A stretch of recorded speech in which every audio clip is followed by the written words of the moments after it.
Բարև ձեզ սիրելի հայրենակիցներ, սիրելի երազանցիներ, սիրելի ժողովուրդ։ Շնորհակալություն ենք հայտնում, որ եկել եք չնայած այս եղանակային պայմաններին, եկել եք մեր Հրազդանում տարածքային գրասենյակի բացմանը։ Սա մեծ շատ ուրախոր է մեզ համար, որովհետև մենք այսպես նաև ներկայացված ենք լինելու Հրազդանում եւ այստեղ լինելը մեզ հնարավորություն կտա մարդկանց մեջ լինել, հասկանալ նրանց խնդիրները եւ ճիշտ ձևակերպել նաեւ մեր նպատակներն ու խնդիրները։ Գիտեք, Հրազդանի հետ կապված ես շատ հետաքրքիր մանկության հիշողություններ ունեմ, որ կուզենայի ձեզ հետ կիսվել։ Իմ մայրը Գայանեն մանկավարժ է եղել ամբողջ կյանքում, հայրս Հակոբը հիշում եմ ավտոբուս էր վարում մի շրջան եւ հիշում եմ նրա ընկերներից անդադ մեր տուն որ գալիս էին, նաև Հրազդանում էին աշխատում, Հրազդան Մաշում եւ ավտոբուսով մարդկանց այնքան շատ էին աշխատողները, տասնյակ հազարավոր, որ մարդկանց անգամ Երևանից ավտոբուսներով տեղափոխում էին Հրազդան, գնացքներով անգամ, ու հետո Հրազդանից տեղափոխում էին Երևան։ Ուրեմն հիշում եմ ընկերներից մեկը աշխատում էր Հրազդան տրեստում, միշտ հիշում եմ այդ պատմությունը, նախ շատ ուրախացել էր մի անգամ, որովհետև Որտավոյ ավտո էի տվել, ինչպես ասած, վասմի 53, ինչպես ասում են, գազ 53, ու շատ ինչն էր հետաքրքիր այդ պատմությունները երբ հիշում եմ, ուրեմն շատ ինձ միշտ հիացնում էր ինչ, ասում էին այս Հրազդանի շենքերը, որ կառուցել են, մեկ ամսում մի շենք էին կանգնացնում ոտքի, պատկերացնում եք, այդ պատմությունները ինչ միշտ շատ հիացրել են, մեկ ամսում ինչպես է հնարավոր, միշտ փոքր ժամանակ մտածում էի, որովհետև երբ գալիս էր հայրս Հրազդան, խնդրում էի հետը բերում էր, դե մենք էլ երեխա էինք, անընդհատ այսպես շատ հետաքրքիր էր նստել գալ եւ միշտ շատ հիացրել է, հիմա որ այս շենքերը տեսնում եմ, մեկ ամսում ինչպես կարելի է շենք ոտքի կանգնացնել, բայց փաստորեն հնարավոր է եղել։ Իսկ ինչու է հնարավոր եղել, որովհետեւ ես այդտեղից ինձ համար երկու մեծ հետևություն եմ արել միշտ, նախ ունենալով հիացմունք մեր ժողովրդի նկատմամբ, որովհետև մենք եղել ենք միավորված, որովհետև մենք գործել ենք հանուն մեկ նպատակի։ Եվ ամենակարևորներից դա հնարավոր է եղել, որովհետև գործը արել են մասնագետները։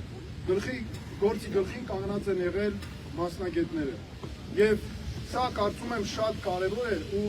սա ցույց է տալիս մեր ժողովրդի ուժը, որ մենք, եթե ուզում ենք, իրար լրացնելով ամեն ինչ կարողանում ենք անել։ Պատկերացնում եք 80-ական թվականներ, դրանից առաջ էլ տեխնիկայի բացակայություն, այսքան պայմաններ չկան, բայց մարդիկ այդքան կարճ ժամանակ արդյունք են ստացել, որովհետև մեկը ինչ էր անում, մեկը կապել մետլախ էր անում, մյուսը գաչ էր շաղում, բացում ջրով, մյուսը ցեխ էր շաղում եւ այլն։ Ու մարդիկ աշխատում էին հանուն նպատակի։ Մարդիկ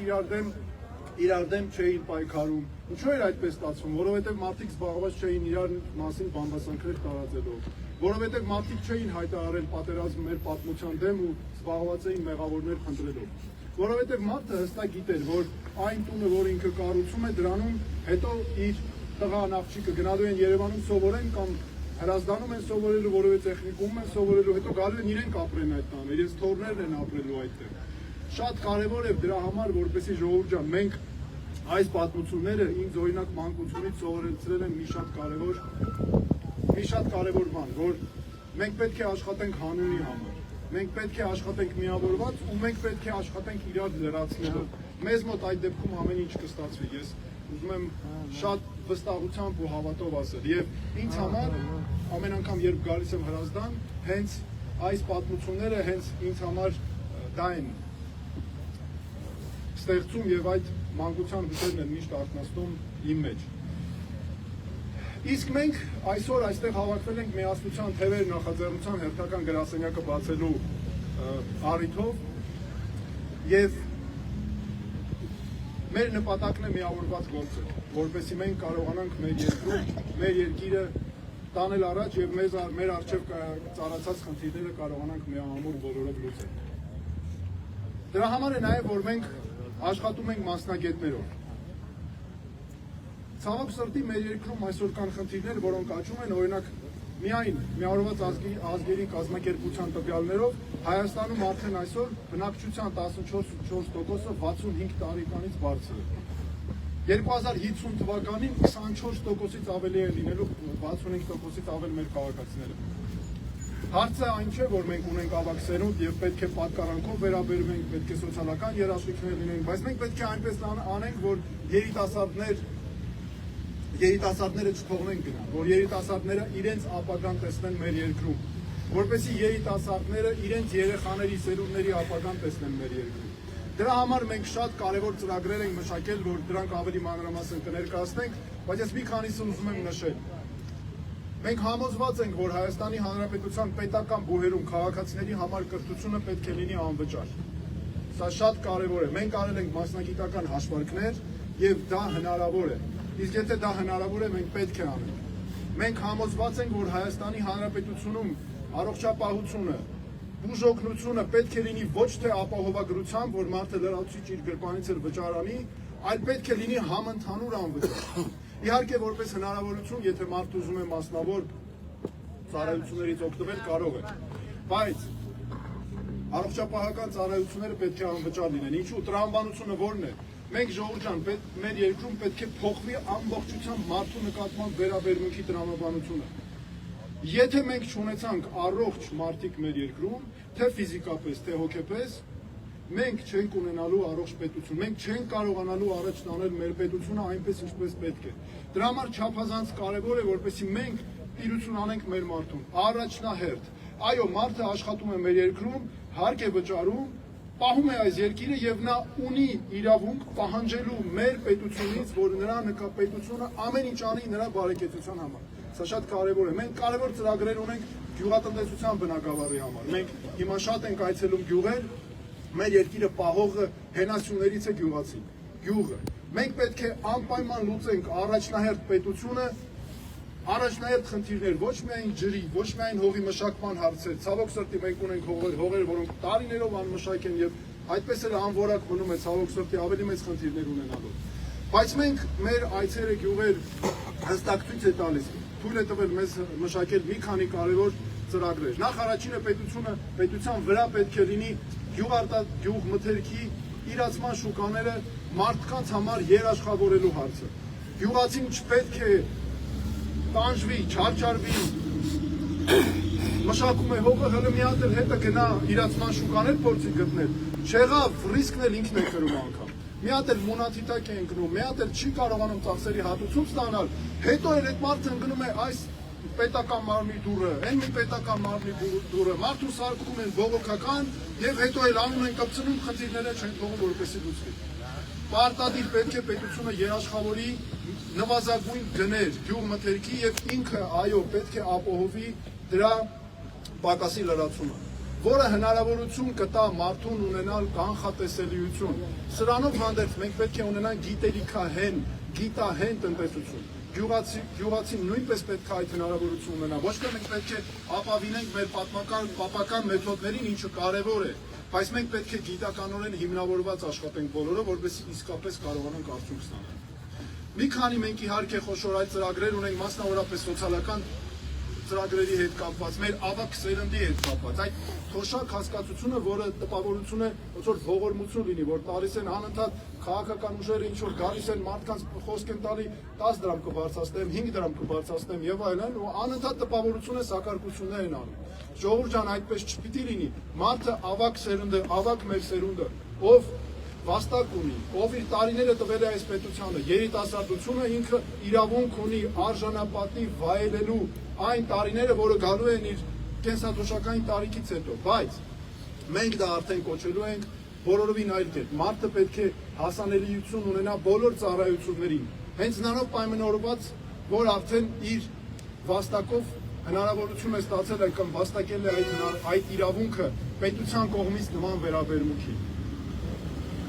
Գիտեք, ես ուզում եմ նաև հստակ մեկ բան ասել, ժողովուրդ ջան, մենք պետք է հույսներս դնենք մեր վրա։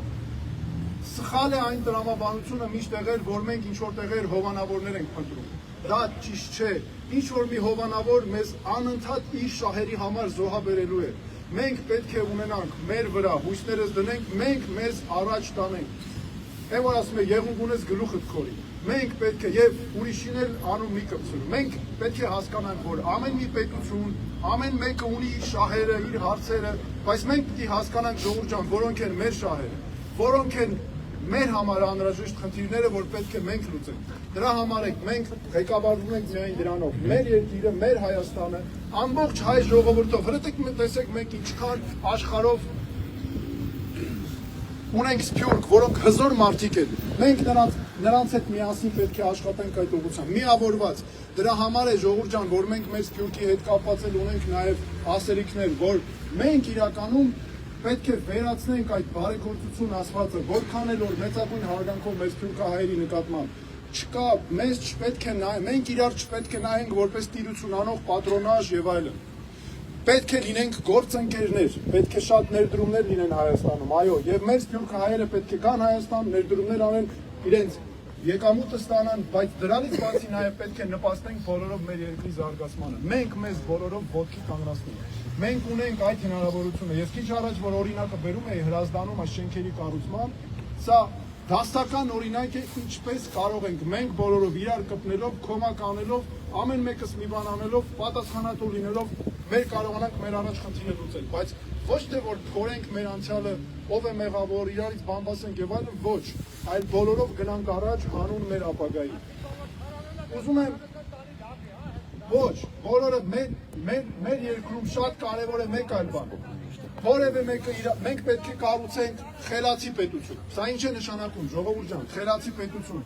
Հայաստանի Հանրապետությունը պետք է լինի պաշտոնյաների բացառիկ բարեվարկություն։ Որևէ մեկը իրավունք չունի մեր երկրում ապօրինություններ անել, սա շատ կարևոր նշանակություն ունի։ Եվ վերջում ուզում եմ շնորհակալություն հայտնել եւս մեկ անգամ, որ դուք այստեղ եք, եկել եք եւ մեզ համար կարևոր է նաեւ որպեսզի մենք կարողանանք միասնաբար գործել։ Եվ ուզում եմ հիմա արդեն խոսքը փոխանցել մեր գործընկերներին, խնդրեմ։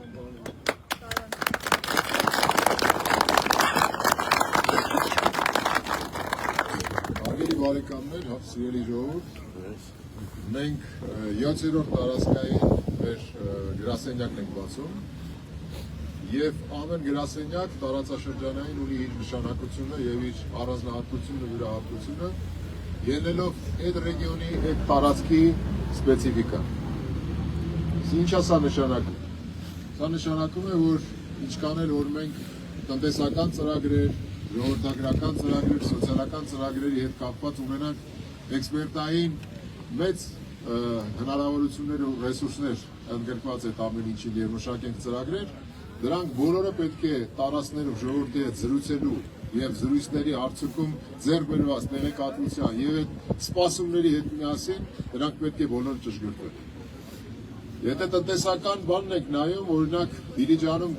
մեր գրասենյակը բացելիս խոսել ենք օրինակ Դիլիջանի իմպուլս գործարանի նշանակության մասին դեռևս սովետական ժամանակաշրջանում։ Հրազդանում նմանատիպ մեծ գիգանտ գործարան եղել է Հրազդան Մաշը, որը որ ամբողջ սովետական միությանը տրամադրել է բարձր էլեկտրոնիկական եւ բարձր ճշգրտության սարքեր ու սարքավորում։ Հիմա ժողովրդի մոտ այդ նոստալգիկ սպասումները կան, թե ինչ է օրինակ այս կամ այն քաղաքական ուժը իշխանություն ձեռք բերելուց հետո ինչպես է պատկերացնում եւ ինչպես պետք է արդյունաբերությունը կամ արտադրությունը զարգացնել։ Մեր մոտեցումը հետեւյալն է, ժողովուրդ ջան, մենք իհարկե պետք է բոլոր հնարավորությունները քննարկենք, բոլոր հնարավորությունները նայենք եւ դրանք շատ մանրամասն ուսումնասիրենք, բայց քանի որ ժամանակը առաջ է գնացել եւ ընդհանրապես ամբողջ աշխարհում տնտեսությունը զարգացման իր բաներն ունի, առանձնահատկություններն ունի, մենք ունենք մեր գաղափարներն ու մեր տեսլականները կոնկրետ մեր արդյունաբերական գոտիների հայեցակարգի հիման վրա, թե ամեն մի տարածաշրջան, ամեն մի մարզ եւ ամեն մի բնակավայր ինչպիսի հնարավորություններ պետք է ունենա եւ արդյունաբերական գոտիների ընդհանրապես արտադրական ու արդյունաբերության զարգացման ինչպիսի ընդգրկվածություն պետք է ունենա։ Եվ այս ամեն ինչը ինչ որ մենք անում ենք եւ մշակում ենք, սա տարածքային հենց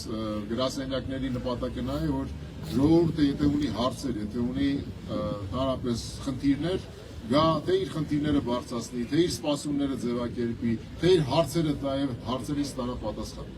Ժողովուրդ ջան, մենք շնորհակալ ենք ձեր աջակցության համար, մենք հիմա արդեն երևի թե եղանակային պայմաններն էլ մի փոքր փորձություն է մեզ համար, շատ չշարաշահեմ ժամանակը եւ խոսքը տրամադրեմ մեր գործընկերոջը, պարոն Հարությունյան Համեցին։